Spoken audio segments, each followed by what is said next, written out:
ketika Widya selesai membaca doa di atas tempat tidur dan mulai memejamkan matanya untuk tidur situ, Wak, disitulah dia mendengar ada suara perempuan. Dia ngomong kayak gini, "Sampai jumpa lagi Widya. Setelah beberapa bulan berlalu, aku senang bisa menatapmu lagi." Katanya, hai, wassalamualaikum warahmatullahi wabarakatuh. Terima kasih sudah klik video ini. Oke, jadi di malam ini aku akan menemani kalian lagi dengan membawakan satu kisah horor Wawa spesial Nusantara dari Papua Pegunungan. Sedang kali aku rasanya ternyata kita dapat juga cerita dari Papua Pegunungan. Wah, dulu kan aku sempat bilang kan kalau waktu ide KHW Nusantara ini tercetus hanya cerita dari provinsi pegunungan inilah. Provinsi pegunungan ini pula. Kenapa tiba-tiba terbuka pintu kamar mandi aku? Nyala kerannya. Terbuka tadi kan pintu kamar mandi. Terdengar gak cetek? Aku tengok keran terbuka. Apa tadi aku bilang ya? Waktu ide KHW Nusantara ini keluar kan aku bilang kalau satu provinsi yang belum ada kan. Siapa itu? Provinsi Papua Pegunungan inilah. Tapi alhamdulillahnya, Wak, seiring berjalannya waktu ternyata ada nih Wawa kita dari Papua Pegunungan yang berkenan berbagi kisahnya dengan kita semua. Terima kasih banyak ya, Kak. Nah, di kisah malam ini, Wak, aku akan menceritakan pengalaman mistis yang dialamin sama Wawa kita setelah pulang dari liburan, Wak. Liburan yang tadinya menyenangkan itu ternyata menjadi titik awal dari rangkaian teror horor yang menghantuinya. Dan usut punya usut, ternyata selama liburan kemarin itu Wawa ini tidak sengaja melakukan sebuah kesalahan fatal yang membuat marah sesosok entitas di sana. Penasaran kalian sama kisah selengkapnya kan? Jadi tanpa berlama-lama kita langsung masuk aja ke ceritanya ya. Check it out. Ya, apa tadi tuh ya? Tapi tumben aku nggak takut. Kebanyakan takutnya, tapi ini lagi nggak takut. Oke, lanjut aja. Takut aku Umar. Coy.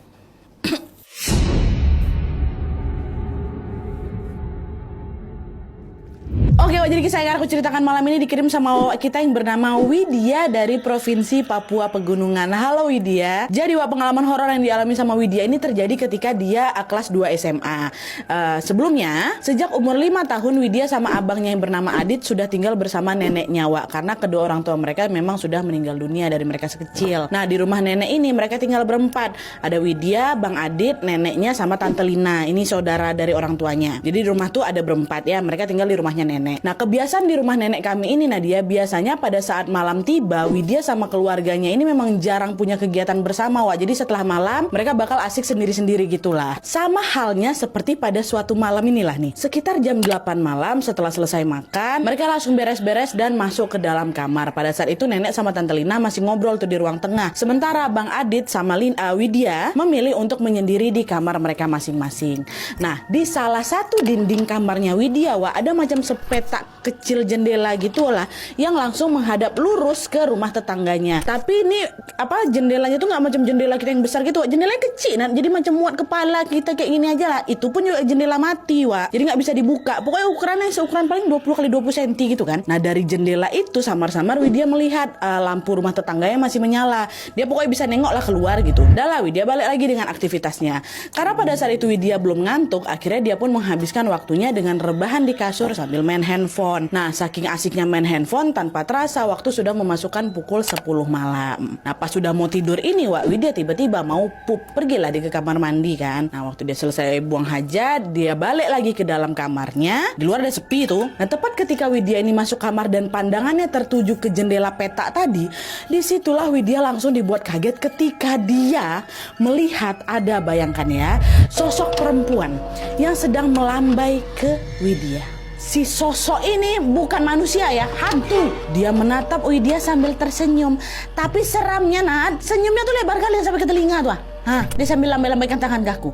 Kemunculan sosok itu seketika langsung bikin tubuh si Widya ini nge-freeze. Terus dia gak bisa berkedip, dia kayak gitu terpelongo. Dan selama beberapa menit Widya sama si sosok ini saling beradu pandang, Wak. Di situ Widya langsung batin, sebentar, kalau kalian ngeh ya, jendela kamar aku ini kan cuma sepetak kecil kan. Kan tadi aku bilang macam muat kepala aja nih. Kalau orang ngintip dari luar itu pasti ketengok kepala aja. Tapi entah kenapa waktu aku nge-freeze terpelotot itu, waktu itu si Widya ini bisa melihat seluruh badan si perempuan itu. Maka dia bisa tengok tangannya melambai, padahal kan cuma nampak kepalanya aja tuh. Tapi entah kenapa dalam pandangan aku nampak dia lagi melambai, dia lagi tegak gitu di belakang apa belakang jendela tuh. Ini pasti bukan manusia nih. Siapa nih? Dan itu adalah kali pertamanya Widya melihat sosok astral. Widya nih tumpul wak macam mau nggak pernah aku nengok hantu nah dia.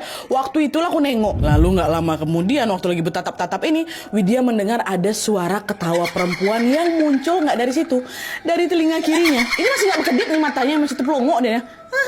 Kata suara itu. Refleks Widya langsung berdoa dan membaca surat-surat pendek yang dia hafal.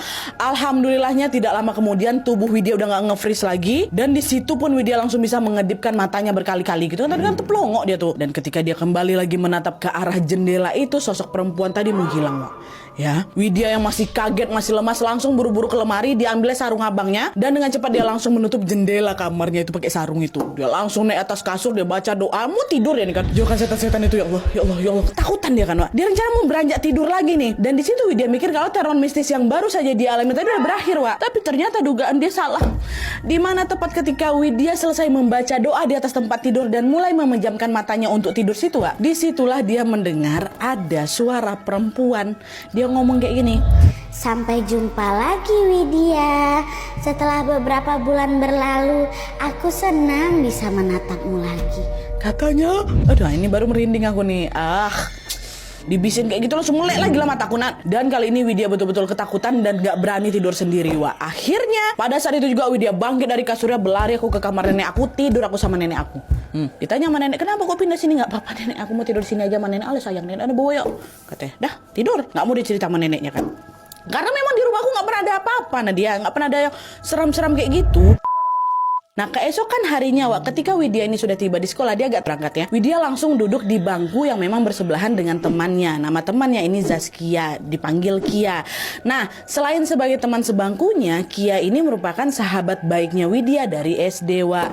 Dari dulu Widya ini mengenal Kia sebagai orang yang sangat menyenangkan, ceria, dan selalu jadi mood boosternya gitu lah. Pokoknya bestinya kali lah si Kia ini. Tapi pada suatu hari, Kia yang memang biasanya suka bercanda itu secara mendadak berubah sikap, Wak. Dia ini tiba-tiba menjauh gitu loh, seolah sedang jaga jarak gitulah sama aku, Nadia. Widya nggak tahu nih, Wak, apa penyebab sahabat baiknya itu berubah sikap. Tapi yang jelas kata Widya nih, Wak ya, Kia ini jadi aneh sejak mereka pulang liburan pada awal tahun kemarin. Dan setiap kali ku tanyakan, kenapa kamu kayak gini? Waktu liburan kemarin aku ada salah apa sama kamu? Aku tanya kayak gitu kan. Dan pertanyaan itu selalu dijawab sama Kia dengan kalimat super singkat, nggak apa-apa.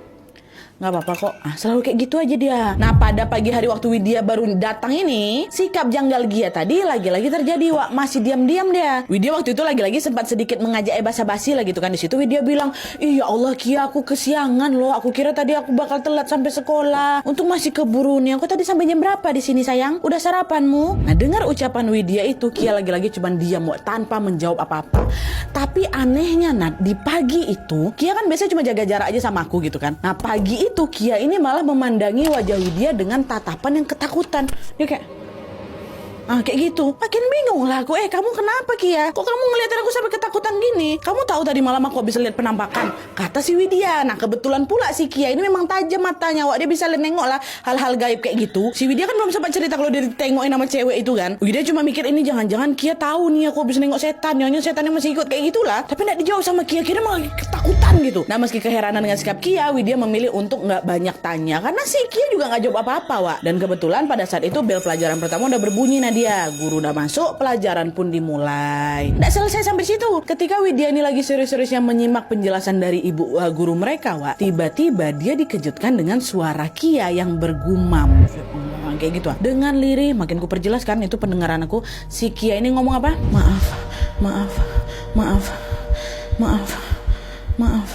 Maaf gitu terus. Entah dia ngucapin maaf sama siapa, Nadia, dan untuk apa dia minta maaf. Tapi yang jelas Kia terus menggumamkan ucapan itu sampai pelajaran sekolah tuh berakhir. Dikit-dikit maaf ketik kayak gitu. Dah, itu soal si Kia. Ingat bagian situ ya. Nah singkat cerita, jam pulang sekolah pun tiba. Widya pun lalu membereskan barang-barangnya dan segera pulang ke rumah. Sesampainya di rumah, Widya pun langsung bergegas mandi nih kan. Nah waktu mandi ini, Wak, lagi-lagi dia diteror. Jadi ceritanya ketika Widya ini mau mengambil air menggunakan gayung di bak mandi, disitulah Widya terkejut ketika dia nengok ada kepala perempuan, Wak, di dalam bak mandi gitu. Ada kepala perempuan, nggak nonjol dia tuh memang, Nadia. Tapi aku tengok dia di dalam. Kenapa Kenapa? Karena walaupun berada tenggelam di dalam air, Widya tahu betul kalau itu adalah kepala perempuan karena bagian kedua matanya terlihat jelas sedang menyorot tajam menatap Widya. Ya, maka dia tahu itu kepala. Orang lagi nengok si Widya kayak gini. Tapi tenggelam memang, Wak. Apa nggak kaget langsung berteriak, "Astagfirullahaladzim," kata dia kan. Widya pun langsung ngelempar balik gayung yang dipegang tadi kan. Dan setelah itu dengan jantung yang berdetak nggak karuan, Widya buru-buru nih, Wak, ngambil handuk dan bersiap mau kabur. Tapi waktu dia buka pintu kamar mandi, Wak, dia udah pakai handuk nih kan. Waktu aku mau buka pintu kamar mandi, Nadia tak bisa terbuka pintu tuh, jadi macam terkunci gitu loh, Wak. Udah aku buka kuncinya tapi nggak mau dibuka. Nah, karena nggak bisa keluar, udah Widya pun langsung berjongkok aja depan pintu kamar mandi itu kan. Dia tutup wajahnya pakai kedua tangannya kan, Wak. Nangis lah dia sungguh-sungguhkan di situ. Nah, sambil bercucuran air mata, Widya terus berdoa dan membaca surat-surat pendek. Terus tidak lama kemudian tiba-tiba Widya ini merasa seperti ada seseorang yang menepuk pundaknya. Tas, kata dia sekali. Refleksku tengok pula ke belakang, Nat. Dan tepat pada saat itulah Widya melihat ada sosok perempuan yang tadi berada di dalam bak mandi itu tiba-tiba udah berpindah posisi, ikutan jongkok juga dia di belakang aku nih. Jadi kayak jongkok tapi nih. Dan seramnya lagi wajah mereka tuh cuma berjarak sekitar 10 cm aja, Wak. Dekat kali. Jongkok deh nih. Dan dari jarak sedekat itu Widya bisa melihat dengan jelas kedua mata si perempuan tadi warna merahnya merah terang, tapi benar. Bukan merah darah ya, merah terang. Dan selain itu mulut si perempuan ini juga mengeluarkan banyak belatung ukuran yang besar-besar tuh. Iyo. Dan di saat yang sama bau busuk bangkai yang sangat pekat pun seketika menguap langsung. Bau kali. Pemandangan yang sangat menyeramkan itu tentunya membuat tubuh Widya bergetar ketakutan. Dan rasa takutnya semakin bertambah lagi ketika tiba-tiba dengan suara sedih si sosok berjongkok ini bilang apa? Kok kamu tega? Kenapa? Dan setelah dia ngomong kayak gitu, Nadia aku udah gak ingat apa-apa lagi. Pingsan langsung aku di sana dalam kamar mandi itu kunci itu. Untung bisa pingsan, Gowit. Dan entah sudah berapa lama Widya pingsan, Wak, tapi yang jelas ketika dia sadar ternyata dia sudah terbangun di dalam kamarnya Tante Lina, tantenya kan. Dan ada juga Tante Lina di sampingnya. Kebetulan pada saat dia sadar itu Bang Adit sama nenek lagi gak ada di rumah. Tante Lina yang nengok dia sadar langsung lah nanya, kamu nih kenapa? Kamu kenapa bisa tiduran di depan kamar mandi gak pakai baju telanjang bugil kayak gitu? Kalau nanti dilihat Bang Adit kayak gimana? Itu kata Tante, tak di dalam kamar mandi, aku dia di luar, aku gak berbaju. Nah, pertanyaan Tante Lina ini pun langsung membuat Widya teringat semua dengan kejadian menyeramkan yang dialami dalam kamar mandi tadi. Saking takutnya pecah lah itu air mata Widya kan. Dia sambil menangis diceritakannya lah itu semua ke Tante Lina. Tante, kok nggak tahu tadi gini. Nah, setelah mendengar ceritanya dari Widya, awalnya Tante Lina ini nggak percaya, Wak. Masa sih, Wid? Nggak mungkin lah, Wid. Orang kan di rumah kita nggak pernah ada apa-apa. Benar, Tante. Orang waktu dia pukul juga pundaknya Widya tuh, makanya Widya tengok dia kejongkok gitu kan. Nah, waktu Tante Lina meriksa kedua pundaknya Widya yang ditepuk sama si sosok itu, kata si Widya, baru dari situlah Tante Lina ini terkejut. Gara-gara apa? Ternyata pada saat itu kedua pundaknya Widya ini sudah dalam kondisi lebam menghitam gitu loh, Wak. Disitulah Tante Lina dipercaya. Nah, karena takut terjadi apa-apa sama aku kan, langsung Tante Lina berinisiatif mengajak Widya ke rumahnya seorang ustadz yang ada di sana. Dah, pergilah berdua mereka ke sana kan. Dah, singkat cerita, sesampainya di rumah Pak Ustadz, ternyata Pak Ustadz nggak ada di rumah. Kata orang rumah, ada di masjid Bapak, Bu, katanya. Akhirnya tanpa pikir panjang, Tante Lina sama Widya pun langsung lah pergi ke mana? Ke masjid buat ketemu sama Ustadz. Sesampainya di masjid, ketika Widya baru saja melangkahkan kakinya masuk ke dalam masjid, secara mengejutkan pandangan aku hitam, Nadia. Hitam. Pingsan lagi si Widya. Baru mau masuk masjid tuh. Dan entah berapa lama Widya pingsan, tapi yang jelas pada saat dia terbangun, Wak, disitulah Widya melihat ada banyak sekali orang yang mengelilinginya, termasuk Bang Adit sama nenek nyusul mereka ke masjid. Lalu setelah Widya ini sadar, Pak Ustadz ini langsung lah ngampirin si Widya, nanya, siapa namamu? Katanya. Widya, Pak, kata Widya. Dan jawaban Widya itu, Wak, seketika membuat semua orang yang ada di masjid itu lega. Wah, alhamdulillah, kata mereka. Apa nih? Dan gak lama kemudian tiba-tiba Pak Ustadz ngomong kayak gini lagi. Nak, besok-besok jangan pernah kamu membuang benda sembarangan ya. Ingat, mau sebagus apapun benda itu, kalau ada larangan untuk diambil, ya jangan nekat diambil, kata Pak Ustadz. Tak ngerti lah aku maksud Pak Ustadz apa ngomong kayak gitu, karena dia aku baru terbangun tiba-tiba Bapak ngomong kayak gitu. Tapi karena Widya merasa tubuhnya udah terlalu lemas, macam orang habis berantem katanya kan. Aku macam kehabisan tenaga kali lah. Akhirnya di situ dia cuman, iya Pak Ustadz, iya cuma ngangguk-ngangguk aja mengiyakan semua semua ucapannya si Pak Ustadz tadi. Nah, singkat cerita, karena memang Widya sudah sadar dari pingsannya, Tante Lina, Nenek, dan Bang Adit pun langsung mengajak Widya pulang ke rumah. Mereka berpamitan lah ke Pak Ustadz tadi dan tidak lupa juga mengucapkan terima kasih kepada beliau. Nah, pada saat mereka berempat melangkah keluar masjid, disitulah tanpa sengaja Widya tengok beberapa kaca masjid di jendela, beberapa kaca jendela di masjid itu pecah semua ya. Dan selain itu Widya juga notice kalau ada beberapa bekas luka cakaran di kedua kaki dan tangannya Tante Lina. Nengok kejanggalan itu ya Widya penasaran juga lah kan, tadi sebenarnya aku nih kenapa nih? Kok keadaannya bisa sampai kayak gini? Tadi aku datang nggak ada pecah-pecah jendela masjid nih. Tante aku juga kayak baik-baik aja, kenapa aku nih ya? Tapi meskipun penasaran, Widya lebih memilih untuk diam karena dia tadi masih lemas dia. Nah, sesampainya di rumah, Widya pun langsung lah disuruh mandi sama orang rumah. Udahlah mandilah kamu dulu, beres-beres.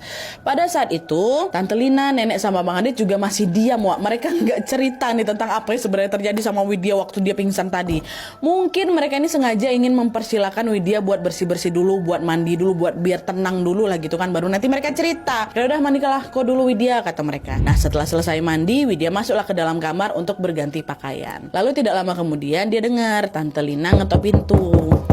Widya, udah selesai ganti bajunya, boleh kami masuk, katanya. Boleh Tante, masuklah gitu. Dah, masuklah ini Tante Lina, Nenek sama Bang Adit kan ke dalam kamarnya Widya. Tidak lama kemudian Tante Lina memulailah percakapan. Dengan lembut Tante Lina bilang, "Widya, waktu kita liburan kemarin, apa ada benda yang kamu ambil dari sana, Nak?" kata Tante. Nah, pertanyaan Tante Lydia ini membuat Widya seketika terdiam bentar.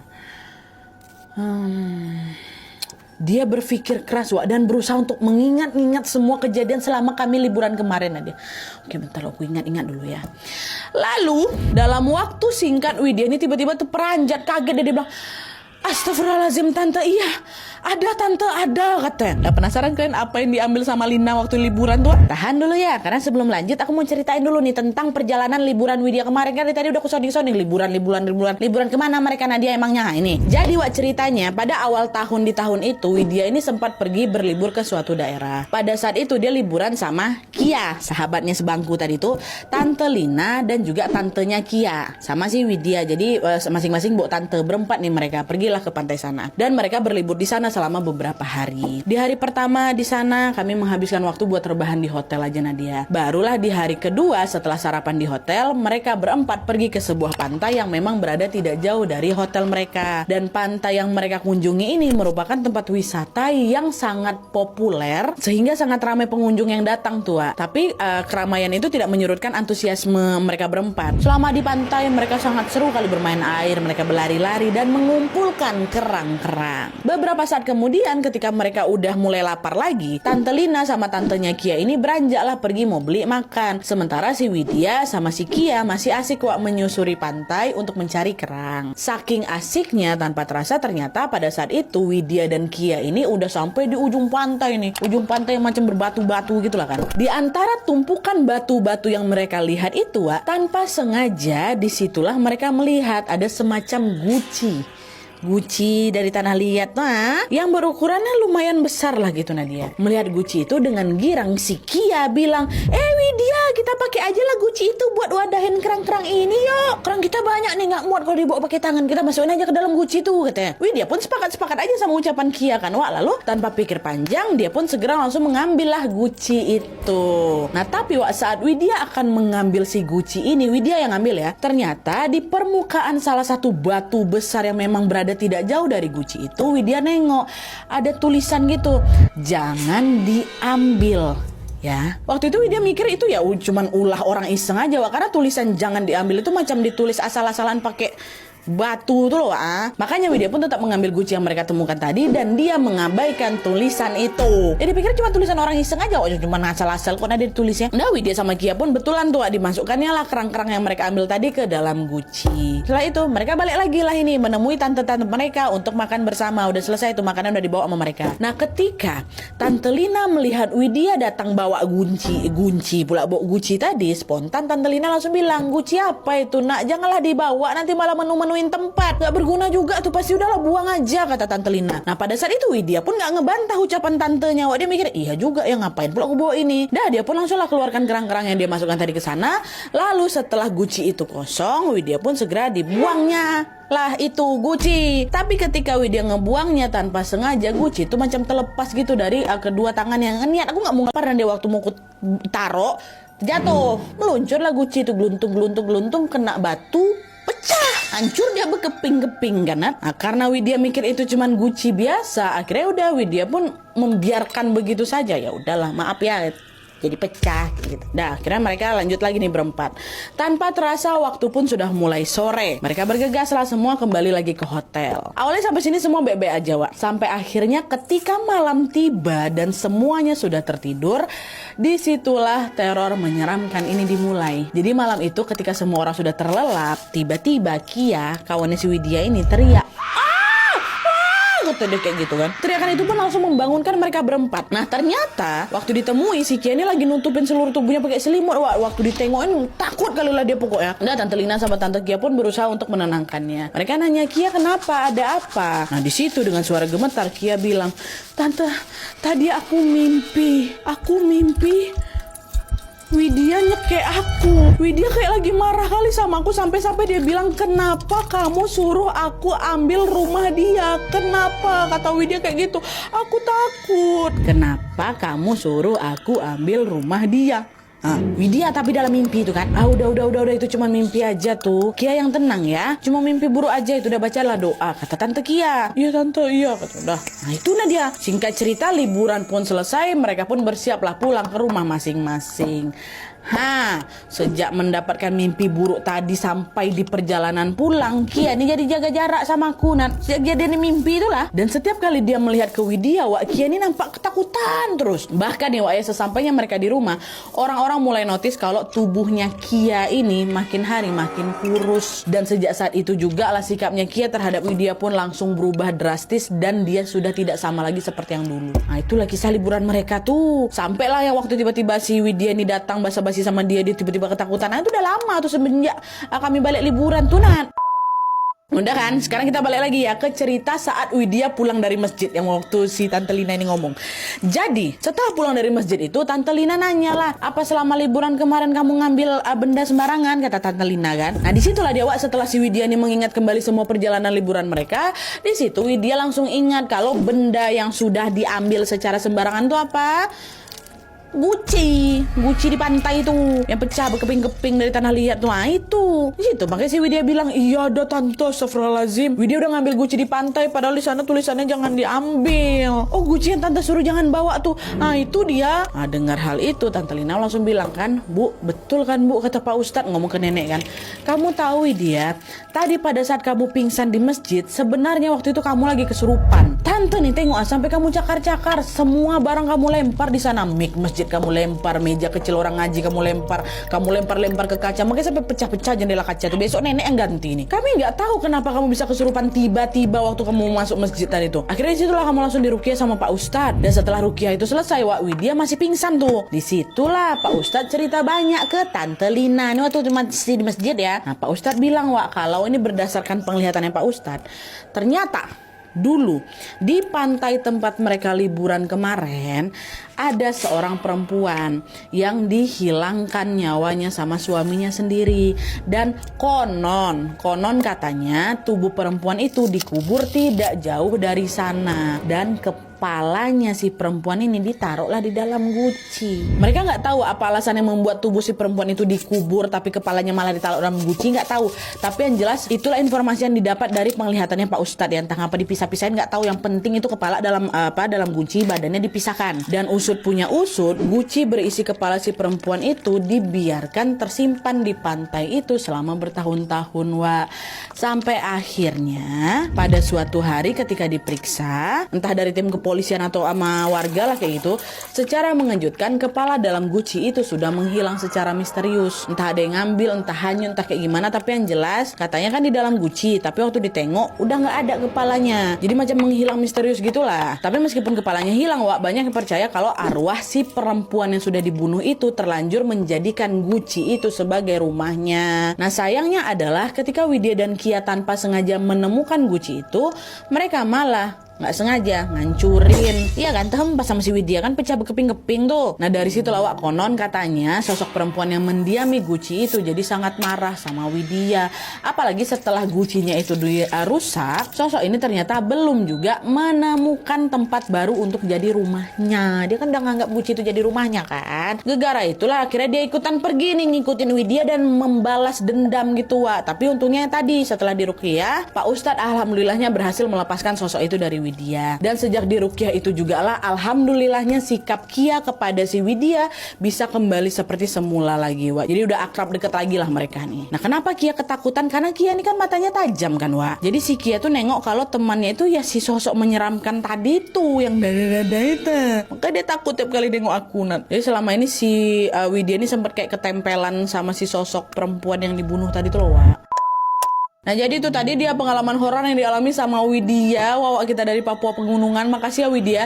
Sebuah pengalaman yang memberi kita lagi-lagi pelajaran untuk selalu berhati-hati dimanapun kita berada.